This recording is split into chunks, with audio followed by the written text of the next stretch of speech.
દિવસ આપો એટલે 10 દિવસમાં અમે ટ્રાય મારીશું. 10 દિવસ આપો, બરાબર.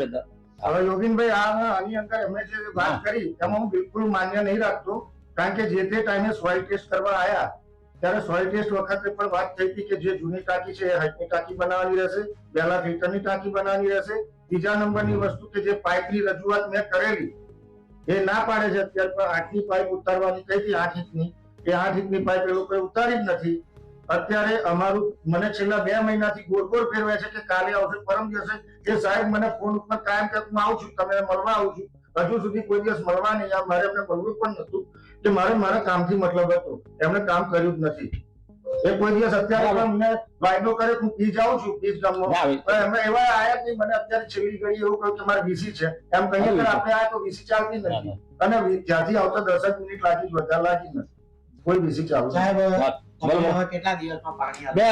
તમને કીધું કે 10 દિવસમાં અમે પેલું ચાલુ કરાવી દેશું. જૂની ટાંકી જર્જરિત છે અને જે તૂટી જવાના આરે આવેલી છે અને તો એ બંધ જ કરવાની છે, તો પણ ટેકનિકલ ખામીના લીધે વાસ્મોના અધિકારી તોફિકભાઈ, આઈપી પટેલ સાહેબ તેમજ ભાવેશભાઈ એના કોન્ટ્રાક્ટર કોઈ પણ ફોન ઉપાડતા નથી, અવ્યવસ્થિત જવાબ આપે છે, કોઈ ધ્યાન આપતા નથી. છેલ્લા 6 મહિનાથી અમે વારંવાર રજૂઆત કરવા છતાં એ કોઈ અહીં આવતા પણ નથી. લગભગ 1 વર્ષથી આ ટાંકી બની ગઈ છે અને એમાં ટેકનિકલ ઇસ્યુના લીધે પાણીનો પ્રોબ્લેમ થાય છે, અને અમે તો કોઈ એવા એન્જિનિયર છે નહીં કે અમને ખબર પડે. તો એમાં જે એન્જિનિયર અને જે હોય એમને એમના ધ્યાને લઈને પછી એમનું કામ કરવું જોઈએ, જે એ લોકોએ કર્યું નથી. એના લીધે સમગ્ર ગામને પાણીની તકલીફ ભોગવવી